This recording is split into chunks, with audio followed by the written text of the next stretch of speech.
everyone, Kuro the Artist here. Welcome back to another Ben 10 Breakdown, the show where I analyze each episode's writing and animation while also going on about humorous nonsense. Let's cut to the chase. Ben 10 Destroy All Aliens was a 2012 CGI film based on the original 2005 Ben 10 cartoon series. Despite Ben 10 already having 2 sequels, and with a third titled Ben 10 Omniverse on the rise, Destroy All Aliens takes these characters back to their roots, with many classic series voice actors returning to reprise their roles. It even had its own spin-off short involving Ben and Gwen battling at a gas station. This sounds like a recipe for something legendary, both giving older fans a pleasant look into the past, while also reigniting interest in the classic series. But nowadays, it feels like this movie was forgotten about. I mean, most Ben 10 discussions nowadays is Alien X this, what can Ben transform into that? Or simply people sharing their own fan creations of aliens and Omnitrix users. But I really don't see this movie come up anymore. And I already know there's gonna be people watching this like, what are you talking about, Kuro? I just saw a GIF posted of this movie in a chat like a few days ago. And it's like, come on. A slight acknowledgement of this movie every now and then isn't exactly what you might call community relevance. At best, people bring it up every now and then, but nothing major. No discussions, no content, or anything that you can say really impacts the fandom. Maybe the plot is too confusing. Maybe the CGI turns them away. Maybe it's because a lot of fans moved on from the classic series at the time and just never went back and watched this. In fact, a lot of fans have claimed to never even seen this movie before and don't seem to plan on it. And I don't really blame them. I myself haven't seen this film in years. And when doing my breakdown, there was a fair amount of elements I completely forgot about. What's interesting about this movie though is it actually is canon to the Prime timeline, but when it came out, it wasn't. Sort of like a reverse situation with Race Against Time, where it was considered canon when it was released, but later on revealed to be an alternate timeline. This movie came out as just another fun film for the Ben 10 franchise, but later on was retroactively inducted into the canon of the series. With all this build up to the film's legacy, it's really astonishing that most people just kind of sweep this one under the rug, so I hope to use this video to shine some light on it once again. If this is your first breakdown and you'd like to know how my rating system works, there's a detailed description down below, along with a link to all of my previous breakdowns, but by all means, watch this one first. I'm sure you'll still enjoy it anyways. But first, a quick update. I've been doing these breakdowns since January this year, and before I move on to the Alien Force ones, I'm gonna take a little break. And by break, I mean I'm just gonna work on other projects like 5YL and beyond. Alien Force breakdowns will return next month, but for now, other Ink Tank members such as OR Ash and Hershey are gonna have a chance to put out some of their own projects they've been working on. But don't worry, I'm still gonna slide in a small project or two of my own. Based on both the community tab and the Twitter poll, I will be making a sequel to my Ben 10 Iceberg video in a couple of weeks, so make sure to keep those notifications on so that you don't miss it. And now, let's check out that film.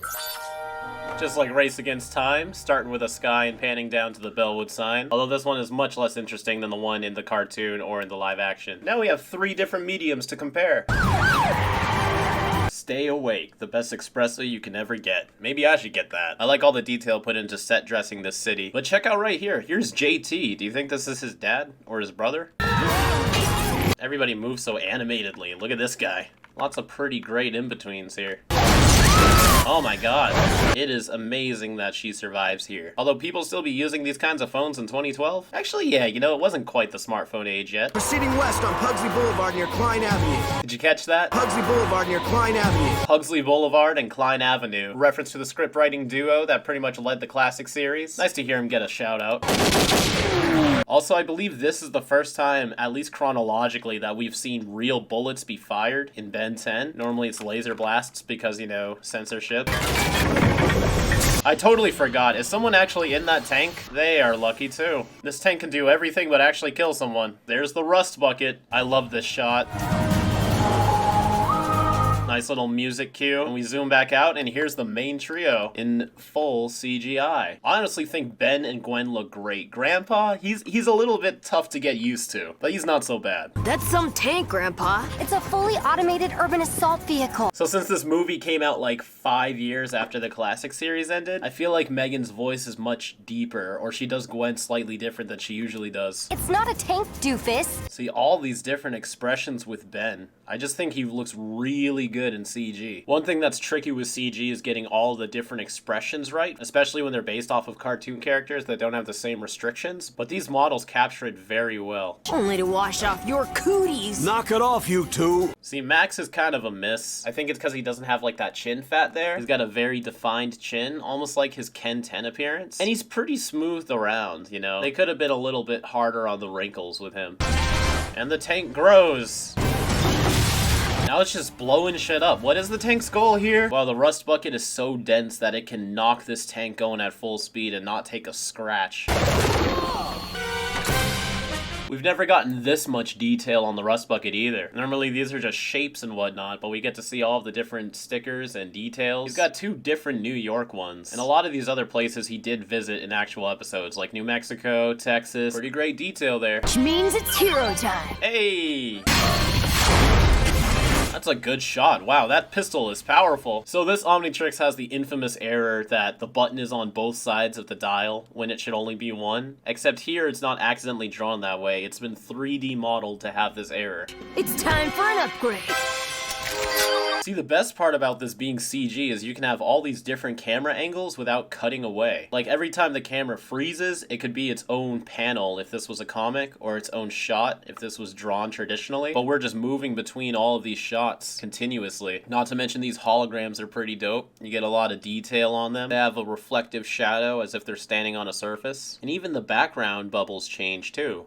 Wild Mutt, upgrade, and we continue the camera even further. This angle is, and then a full transform. And it looks like the camera angle still continues. Wow, this is still all one shot. Upgrade circuitry is going up his arm, just like in the cartoon. You can see the road is still there in the background, right before it makes a transition into the transformation background. Now, Upgrade is an interesting alien to choose, especially to focus on in a CG movie, creating all the assets you'd need for his different shapes and then manipulating them appropriately. You know, that's a big challenge. If you catch this real quick here, all of the dots around him are circles, as usual. But then when Upgrade flexes, they all squish for a second to flex with him too. See that? And now we're back to Upgrade. From here all the way to here, at the end of the Upgrade transformation, it's just one continuous shot. And it's still going. Upgrade looks really good here though. Hold up, dweeb! Yeah, see, this little morph transition is much harder to pull off CG than just drawing it. And we see that Gwen's magic is represented as pink instead of blue to keep more in line with Alien Force Forward. Needs is a dismantling spell. Upgrade! Dismantling spell! That's pretty neat how Upgrade is so elastic he sticks to Gwen's mana. They're very good with their posing in this movie. Okay, you win. Psych! I love that her magic has a little bit of lightning in it in addition to energy bubbles. Grandpa, no! They're really being daring with their morphs in this movie, especially in the first couple of minutes. Now it sort of dramatizes Upgrade's ability of not only possessing technology, but improving and expanding it. Not the kind of upgrade I had in mind! Does this mean that Ben doesn't get to choose how his technology upgrades? Or can he do it involuntarily if he doesn't concentrate on the manipulative process? Yeah, I love that lightning magic.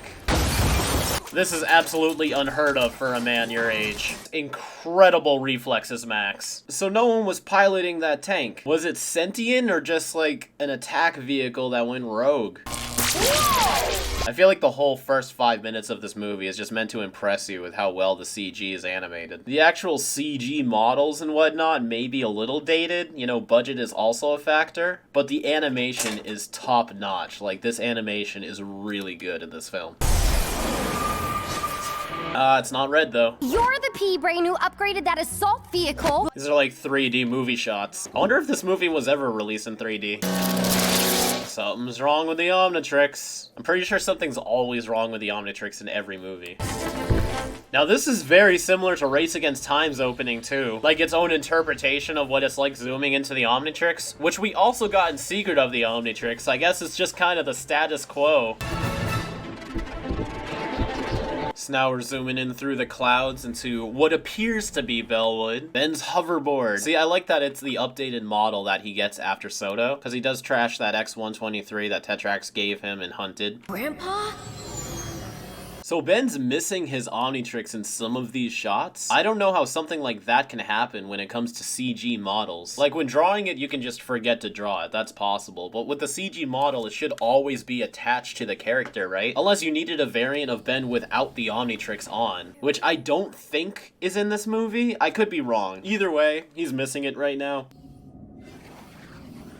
A fair amount of shots in this film are all one continuous shot. I really appreciate that. Grandpa? You really think that's your grandfather, Ben? Why are you attacking me? You are me! Lots of great action here, too. Heat Blast looks really nice in this movie.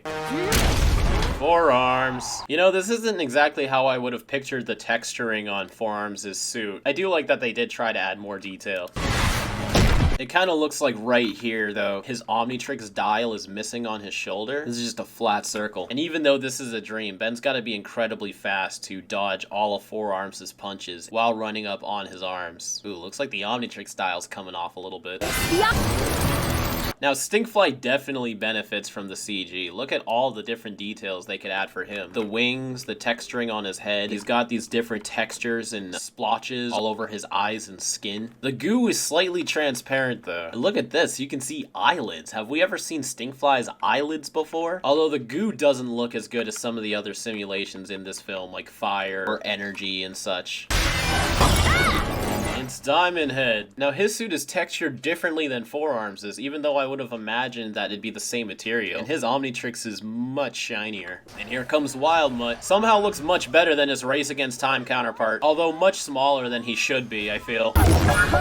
Now I feel like this entire sequence is just designed to help you familiarize yourself with Ben's aliens in its own strange way, but I also feel like, I don't know, it's just kind of eating up a ton of time. Like, it's a phenomenal action scene. Now this one shot is great right here, where you get all the different aliens looking at him. Also, yeah, way big is his Alien Force appearance. I feel like I'm obligated to mention that. I can't help but feel that both him and the evil way big design we see later was imported directly from Ben 10 Cosmic Destruction and then retextured for this movie. But yeah, I mean, here's pretty much every alien you get in the film right here in the first like 8 minutes. As much as I like the sequence, part of the fun with Ben 10, at least for me, is not knowing which aliens are going to show up next. And this movie is like, here's everybody you're going to get in an elaborate, lengthy action sequence that doesn't really mean anything. It's definitely flashy and it's super cool, but I don't get it. I really don't get it. What do you want from me? See, the whole thing was just a dream. Yeah, the whole sequence was like a full 3 minutes just to cut to Ben sleeping in class. Not trying to complain about it too much, but like, I really don't get it. Turn off that blasted watch alarm, and where's the homework? Holmes will soon have no water. Well, that's depressing. Kinda true, though. History reports are due Monday. What history report? Hey, these aren't bad. But Ben forgot his own Omnitrixes. You know, what's funny about this thing is this photo not only is model art, but it's actually not part of this newspaper. So Ben put up this newspaper clipping and then independently put a picture of Forearms right here. I don't know, that just amuses me. Also, I don't know what this newspaper is talking about, but it's definitely not about Forearms. I'm supposed to save the world, not do reports on it. Well, if you're Superman, you do both. Tennyson. 4 hands to be exact. Heat blast. Oh well, close enough. Here we get a pretty good shot at Madison Elementary. Surprised there's only one car parked here. Where the hell is everybody? And Heat Blast scorch marks. I'm surprised that's not more of a problem than it usually was when Ben's Heat Blast in the Prime series. If he's got magma feet, he'd be burning everything. Also, this house looks incredibly accurate to how it does in Alien Force Forward. Does this thing never time out when I want it to? Kinda don't like how the Omnitrix is over his magma lines and not fully centered on this rock plate as it should be.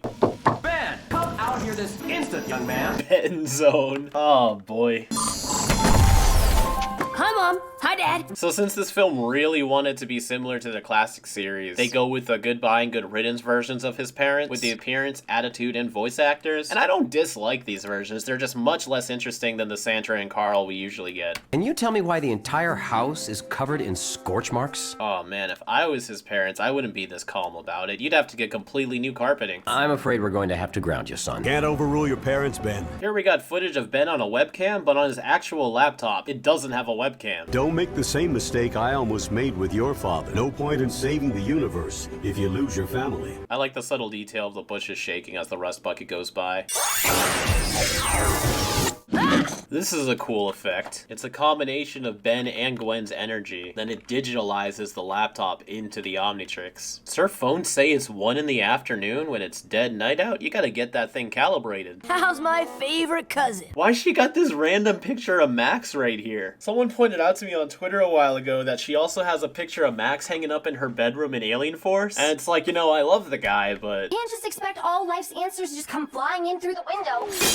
Oh, did you look at that? Tetrax, hell yeah! I'm really glad that he gets shown off in this movie. Although, since he's a CG model, they do have to make the helmet have its panels slightly bigger than one another for that fold-up effect, as they can't just be flush with each other like the cartoon. This is also a very different approach than Race Against Time for doing crystals. Race Against Time leaned really into the crystal side of it, making them look reflective and transparent, whereas Destroy All Aliens seems to be leaning into the mineral side of things, making him look almost like stone. We need to talk. Tetrax and hoverboards. Two things I really wish we got more of. An urgent message from Azmuth. So you don't actually see Tetrax's board fold up. He puts it behind him and it shrinks down and then suddenly he has it folded up. I think that's just to switch the models without animating it, you know. Azmuth said he would meet at these coordinates. That just reminded me that Gluto's not in the movie and that kind of sucks. Is something wrong with your Omnitrix? Well, Tetrax was able to sense something was wrong with it in Soto, so I'm sure he already knows and just wants to see if Ben will admit it. I think I'll go look for Azmuth right now. Man, that was close. He's just ditching him.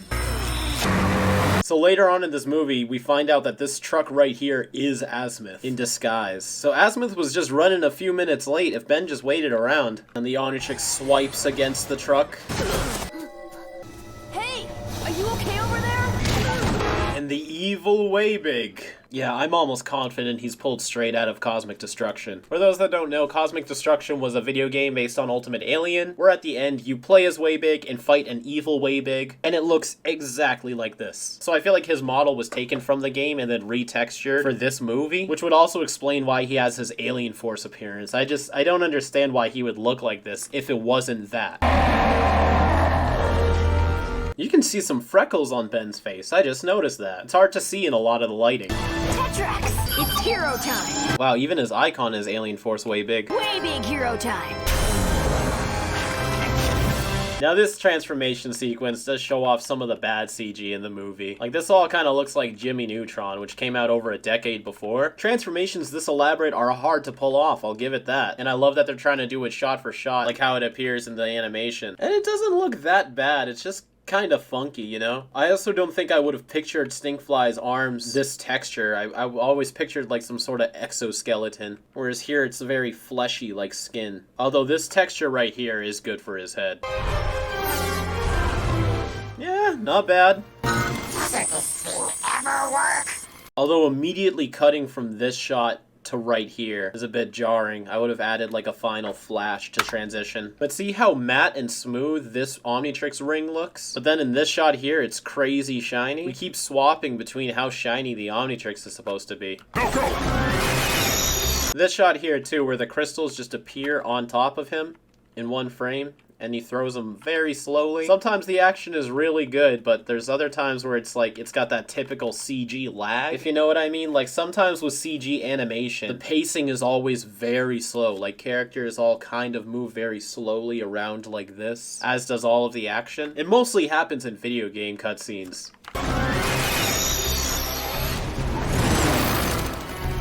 This reminds me, there was some type of Stinkfly versus Waybig game. I don't know if it was like a fan-made game or an official release, but there is some type of online game based on this scene in the movie. How's he already timing out, too?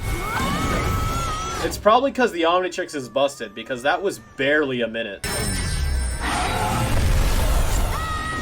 So here Ben downloaded the Waybig 2. I kind of forgot how this movie plays out. You destroyed the Toku Star. I did? We need to search for Azmuth. And this walk cycle is very weird. Look at the angle he has to position his feet. Looks like he's struggling. Meant grounded in reality. I don't know, that looks a bit weird to me. Even the main hub is designed for Gluto. Where is he right now? I do love the accuracy of this room compared to Secret of the Omnitrix though. Like you can see, this is where Vilgax and 6-6 entered when they infiltrated the ship. And right here is where the battle with Gwen and Gluto happened. Make the final preparations. What is he doing? I'll explain the new setting once we're in orbit. You could just explain it right now. Right here, his Omnitrix looks a lot blockier. I don't think they render out the polygons in the Omnitrix to maximum detail if it's not being focused on, and the 4 dots are missing from the ring. We've been hit. Explosion out the airlock. That keeps happening to Tetrax's ship. Come on! Well, I can't pinpoint Ben with a locating spell. So this is one of the instances that make the canonicity of this movie a bit tricky, because Gwen does a locating spell for the very first time in Alien Force to try to track down where the Forever Knights are. Are you sure this is going to work? No, I've never done this before. Whereas here she's busting it out like she's done it a million times before, and she doesn't even have a sample of Ben's essence to go off of. Max over here is like, you seeing this shit? How'd that truck get here? I don't think that's a truck. Look at these hand positions. What is she, Doctor Strange? A holographic cloak? That's the dismounted head of one of Vilgax's drones from Secret of the Omnitrix. That's a really nice detail. I'm really surprised at the amount of effort this movie does to try to be canon, or at least fit within the Ben 10 universe. You'd think a project like this, especially 5 years after the classic series has ended, wouldn't really care that much about making accuracies such as that. we need to talk. Finally, I can get a ride without freaking out the driver. Why didn't I turn human? I just noticed Destroy All Aliens forearms has fingernails. What do you guys think of that? I like that you can see some veins on his hands too. Of all the places to crash land. Also forearms with black eyelids? I like that. Who are you? And our first look at the antagonist. I'm looking for an alien. This is also, at least chronologically, the first time we see mechamorphs use different technological abilities without upgrading something first. Like, Ben's never just formed a weapon like this without first possessing technology.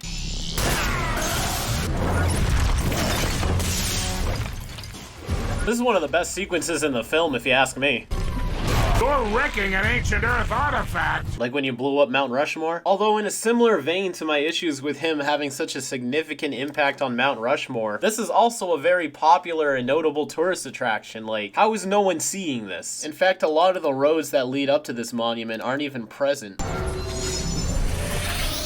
And a mechamorph suit. This is a very new thing for us to see Upgrade do as well. Although the color pop from this straight to this is a little off-putting. But what are you gonna do? There's so many morphs and stuff. Right here, they don't even animate any more morphing. They just have him turn and fade into the Retaliator. In motion, it doesn't look that bad. But you can see that if they can avoid doing a transformation or something too complicated, they will. And when dealing with CG, you have to make those shortcuts as much as you can. Yeah, see from here? That really didn't look that bad.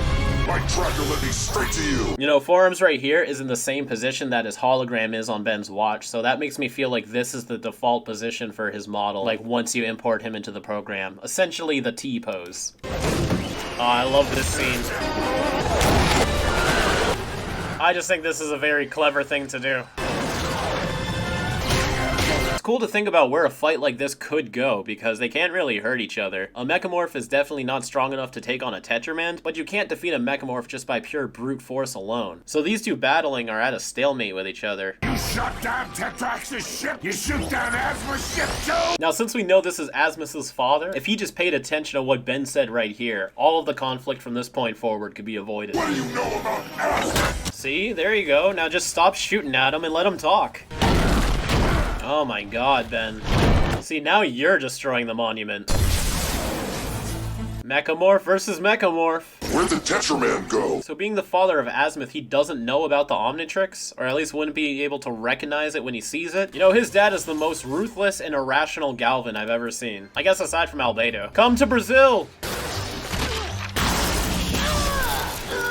Love the look of all of this lightning. Also, it's smart of him that once he became a mechamorph to just neutralize him with electricity, as that's a known weakness of mechamorphs in canon. Maybe I can help you find him. I'm afraid you're a little late for that. But why though? He's being really irrational right now. Look at the angles. This is clearly Tetraman workmanship. Well, until we get to Omniverse. Yeah, I don't like how Stinkfly's goo looks like in this movie. Don't flatter yourself. I'm the same alien. Whoa, Stinkfly hasn't had that filter on his voice before. Also, I just noticed, are these indents supposed to simulate eyes? And this is a face right here? Why am I back in this wretched place? So that the modelers don't have to keep building new sets. He was grounded. Confined to quarters? Oh man, Tetrax is just He's great. I may have altered the Omnitrix to prevent Ben from turning human. That opens up a whole can of worms of not only how does Tetrax know how to do that, but how is he able to do that, but... you know, whatever. It was for his own protection. Azmuth did make it to Earth, and what happened to him?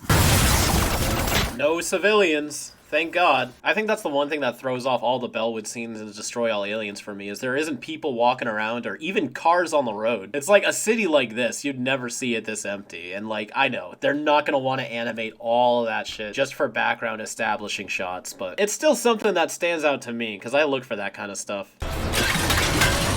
Now this is an interesting way to morph. So they shrink down this element and close it into it, and as this outer ring expands over it, the gun is swapped for this shape as a blue line does a quick sweep to get rid of all of the ridges. It sounds like a dial-up phone. This thing can shoot water? Does it have water tanks stored inside of it, or is it somehow generating this water?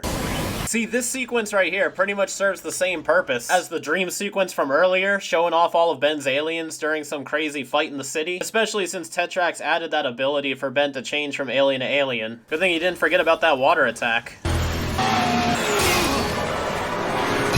Got him. If you look closely from this far away shot, you can see that both the ice that's supposed to be encasing Heat Blast right here and his flaming head are missing. And the claw, the distance between the claw is hovering around Heat Blast because it's supposed to be clawed around the shape of the ice. Then we cut back to this shot and the ice has returned along with Heat Blast's head hair, fire stuff things. Tell me where I can find your Two Star boss! My what? This can't actually be ice, right? Because Heat Blast would be melting this instantly. This has got to be some type of special adhesive.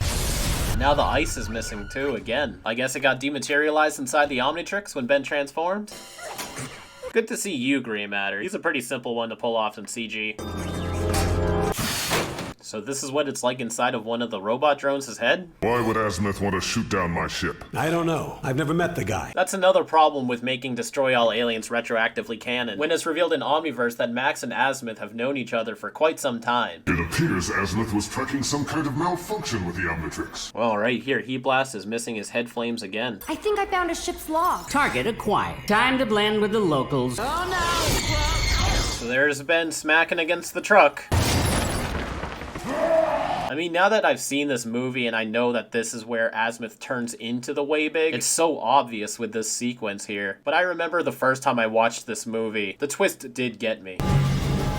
Where's Azmuth? Azmuth is dead! You guys are misconstruing the evidence without context. This is why even video proof can still sometimes fall through, because if you don't know what you're watching, it could look like something completely different than what's actually happening. And nowadays, with the way people can deep fake faces and pretty much CG generate anything, like, oh, that's too much of a tangent, but it's getting hard to trust anything. Now where's the alien you call Way Big? Also, holographic projection. That's something we've definitely not seen a Mechamorph do before. I have tracked him across the galaxy and around this planet! So he's been tracking the Omnitrix symbol, so he should have known right off the bat that the Mechamorph and the Tetramensch were the same person. In fact, especially because he's Azmuth's dad, he should know about the Omnitrix. You know, random ass people in Incarsicon know about the Omnitrix, but Azmuth's dad doesn't? Maybe he's just that neglectful. Oh, he did that exact same move in Soto.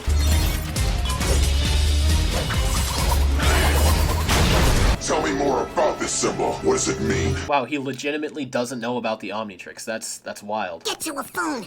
Call Grandpa. Ben ran all the way home as Grey Matter. This is like when Kenny ran all the way to the scene of the battle as Grey Matter in Ken 10. Like, yeesh. How do you do that in such a timely manner when you're like 6 inches tall? Whoa! And back to Diamond Head. Huh? See, it's shit like this that makes you have a bad relationship with your kids, Max. A neuro nap is easier than an explanation. As soon as you time out, you'll be human. Yeah, Tetrax's new mysterious control over the Omnitrix is pretty... I don't know. That's just a lot of layers of what's going on here. Stay back, human! Oh, you know, the morph from the hand to the shards happens pretty quickly, but it's not that bad. Although right here, seeing his shards stretch out, yeah, like that, instead of him growing his crystals more, that makes them look a lot more rubbery than actual, like some type of hard material. Explain your connection to this alien hit squad! You explain your connection to Azmuth! Oh my god, can you two just stop arguing and talk? This is like Ben 10, Miscommunication, the movie. Oh, the Omnitrix is off now. I wonder if Max could put it on. A zoom in through the clouds to the city. That's a very similar shot to the opening when we did it inside the Omnitrix. And yet here we are, once again inside the Omnitrix. Shouldn't there be people? You mean like all the people that were in Bellwood before you came here? No, this looks about right. Environment, Earth. Where did you take me? So he doesn't have the Omnitrix here. So they do have a version of Ben's model without the Omnitrix, and that's probably got swapped into the beginning. So special about a what? It's the thing that turns me into all those different aliens. He's really never heard of it before. Even if it was mysterious in the classic series, like after the events of Secret of the Omnitrix, like the whole galaxy pretty much knows about it. You think I'm the way big you've been looking for? Stink flies! So this is a pretty good change, but you can still see the model swap. They stretch his textures down a little bit, but right here they fade into the other one. Do you ever think things through? Now I sound just like Gwen. More like Tetrax, actually. Do you ever pause to consider your actions at all? Bell says we're in the Omnitrix? You know, this makes me realize that despite Wildmutt being featured a lot in this film, Ben never actually becomes Wildmutt. We get the dream sequence, then we get this Vulpelmancer army. It's a cool move. Reminds me of what you can do in Ben 10 Power Trip. Oh yeah, and later on, Ben's mom is gonna turn into a Vulpelmancer or something.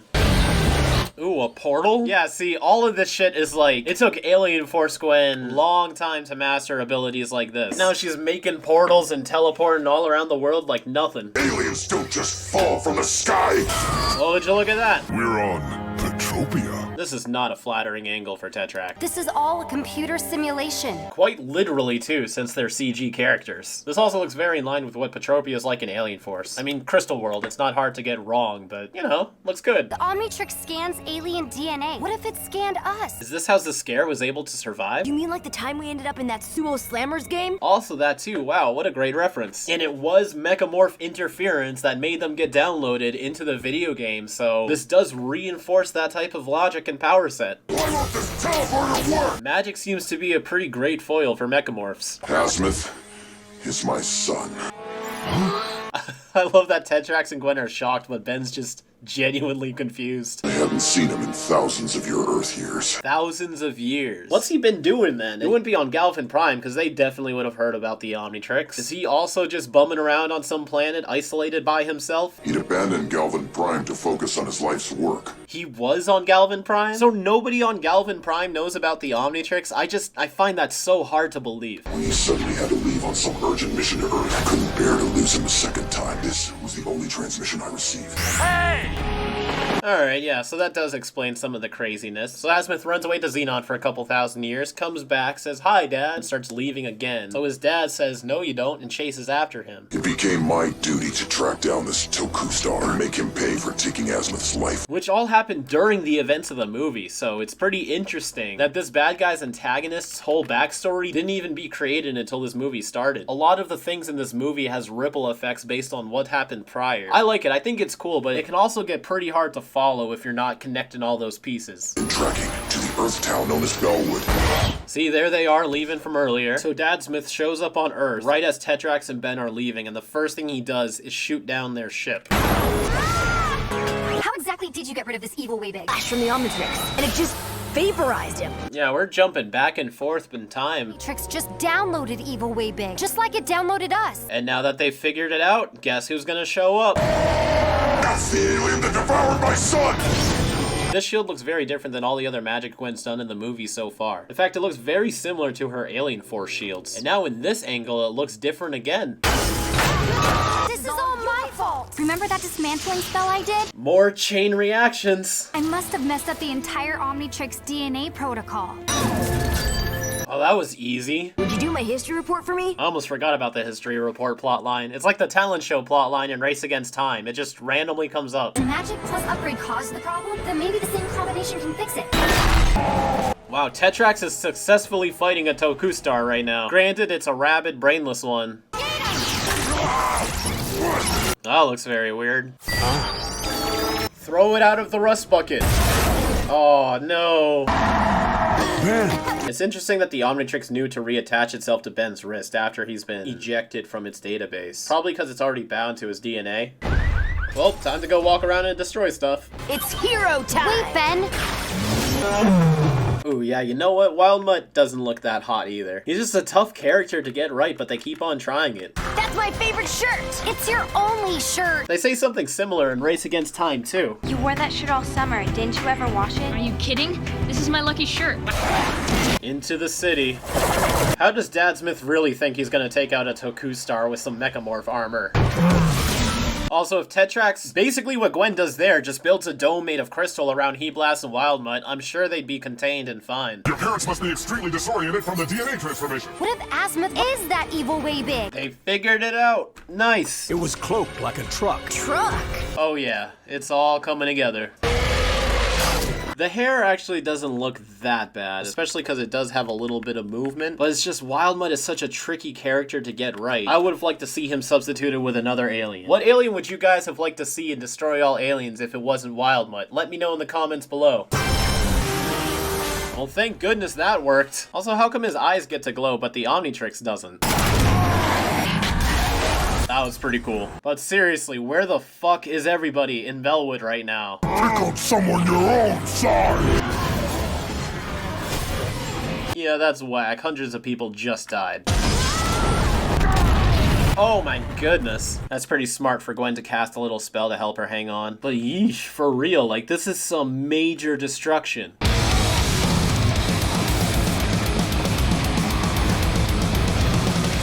Oh my goodness. It's absolutely insane Ben would intentionally pile drive his head through a building like this. Is this city completely abandoned? Also, Waybig's neck right here. This kind of texture, this is what I picture all the black parts of the suit on Ben's aliens to be like. Time for more conflict. I will destroy all aliens! No way. Those missiles are taking out Waybig when Four Arms was able to catch 4 of them? That's kind of bullshit. Also, geez, these buildings. It's Ben! The other one is Azmuth! No, you're lying! Man, Azmuth doesn't get to attack anybody. So this mechamorph is strong enough to push away the grip of a Toku star. I'm not always bent on power scaling, but like when you see Four Arms be able to toy with all the Retaliator's abilities like that, but Waybig over here is being taken out by missiles and outstrengthed by mechamorph armor, it's like, come on. It's like a 3-way fight going on. That alien is Azmuth! Why doesn't he believe them? He's constantly being proven wrong through this whole movie, and yet he still doesn't trust their word. You know, I like to think that this is the same park that Ben fights Vilgax in Alien Force at, which I also had show back up in 5 years later, so that's the obligatory plug. We have to stop him. I'm gonna kill my son! Give her a chance to prove that's Azmuth. Why does she need to prove it, though? It's like, does he really not believe them? I'm going to try to access his mind. Azmuth's father! He's trying to fix the Omnitrix. Seriously reconsidering the whole let you keep my Omnitrix plan. How do they hear him from all the way down there? This thing was so overloaded with mana, I could pick up the reading from halfway across the galaxy. I like Azmuth's old voice. I do feel like I like Jeff Bennett the most out of all of the 3 main voice actors for Azmuth. This one's pretty neat. Overloaded with what? They haven't told you yet? You'll find out soon enough. Anodite foreshadowing. That's really cool to hear an Alien Force reference in a classic series thing. So why does his dad look younger than Azmuth? You got a lot to learn about Galvans. I like that they acknowledge it in the movie, but yet again, they just don't give us a reason for it. So the 2 theories that have been given by writers is A, Galvan sort of age backwards. You can take that as whatever you think it means. Or B, the one I like to go with, is Azmuth is so old that he put his brain into the body of a younger Galvan clone that, you know, he can live longer. So through that process, Galvans are kind of immortal. Can you ever forgive me, son? Never mess with mechamorph armor. All it does is pump up the wearer's aggression. Okay, so that makes sense. That line does save a lot of the justifications for his actions, but until that gets revealed, it's very frustrating as a viewer to think, you know, one of the smartest beings in the galaxy can be so rageful and ignorant to pretty blatant and obvious things, especially if Ben and Gwen are flat out like, yo, that's Azmuth, and he's like, nah. Turns him into a single-minded weapon of destruction. And now it's daylight, they've been fighting for hours. Oh, that's cool. They're all combining their abilities. So now you got green, blue, and pink all in there. That's really neat. Ben! They just run away. Don't remember grounding Ben. Do you, Carl? Wow, gets off easy. And they don't even notice that the rust bucket's destroyed. I think going alien may have scrambled their memories a bit. Max doesn't even care? Yeesh, Max, you're talking about making mistakes here. Ooh, that didn't look good. So we take this model and we shrink it down all the way to about this shape, but it can only become so much, and then right here, it just pops into place. Except even when it's not frame by frame, this is one of the things that's pretty noticeable. His thumb even clips through the mechamorph. This is a neat use of his abilities too, using the upgrade to fix the RV. So many cool upgrade things in this movie. I've learned my lesson. You'll forget it again, but you've learned it. That's the show. That's the biggest frog we've seen Animo ever have. And he's in his gorilla suit from Dr. Animo in the Mutant Ray. You're going to wish you'd stayed home this time, Tennyson. So I like how this is reused from the beginning. So it's like bookends. But why is he going upgrade against Dr. Animo's frog?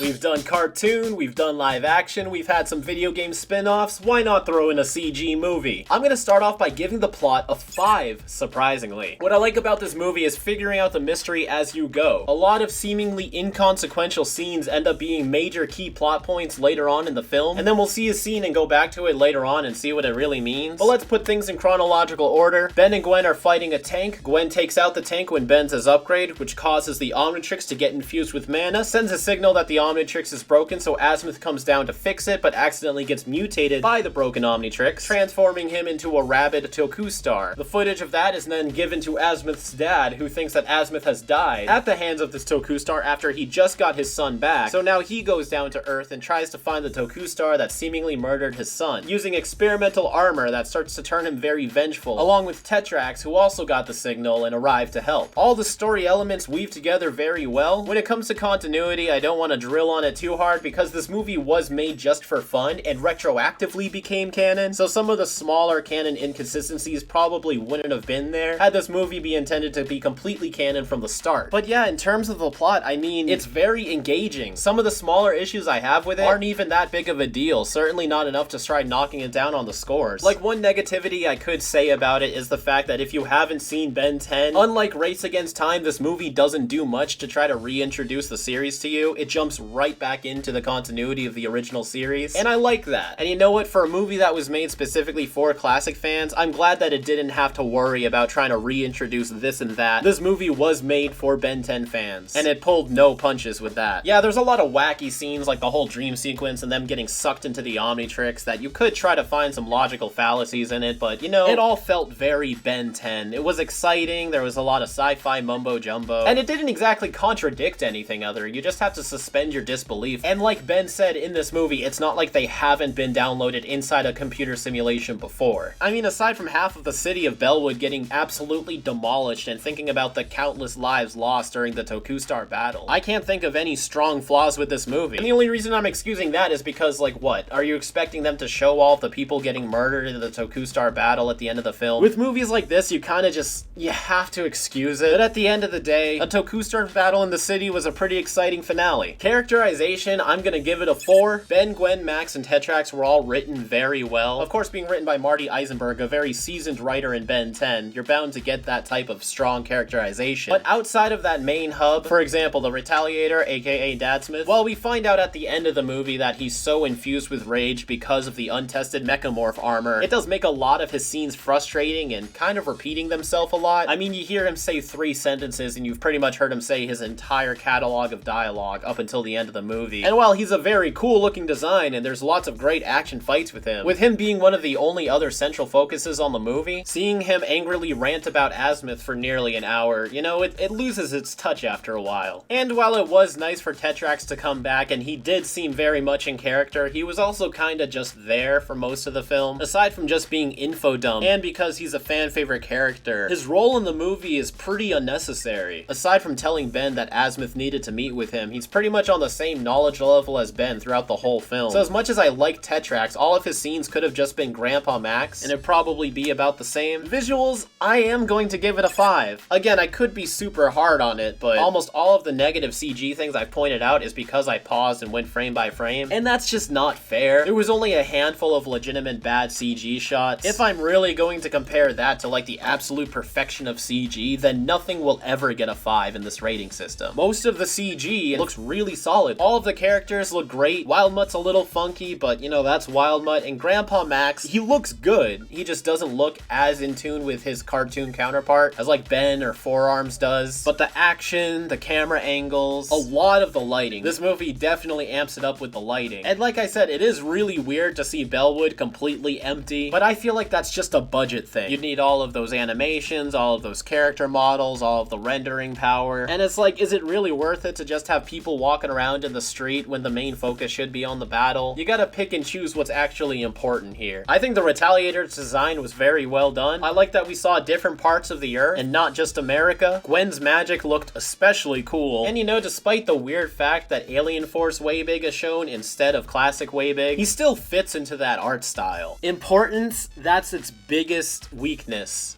and it's gonna be a 0. Continuity-wise, especially because this movie came out 5 years after it was supposed to take place in the timeline, it can't do anything to have an effect on what happens forward. It's just a fun little side story adventure. And while I do also award points for community relevance, people never seem to talk about this movie anymore. Like, when's the last time you've ever heard someone bring up Destroy All Aliens aside from like a sentence or two? I mean, I really like this film, but it's just not relevant anymore. There's only 3 reasons people talk about this movie. Azmuth's dad, and how the hell does he look younger than Azmuth? The fact that the Tokustar battle resulted in Undertown, and the fact that Tokustar Azmuth looks like Albedo's Tokustar in Cosmic Destruction. But even then, those things are rarely talked about. But entertaining? Solid 5. Constantly engaging, constantly treating you with beautiful visuals, a mysterious plot that you're trying to figure out with all these clues sprinkled throughout the film, and tons of references to the classic series. As a Ben 10 film, this was a gift, and I'm very thankful that we got something like this, even if it has kind of fallen into the realm of obscurity. And that leaves this film off with a 19 out of 25. Not quite Secret of the Omnitrix, but it's still higher than Race Against Time. Man, I can't believe I'm finally done with the classic series. One thing I didn't notice during my breakdown, but I did while I was editing this, is I could be wrong, but it sounds like this film uses some tracks from Alien Force during its musical score. Galvin practical joke when you see one.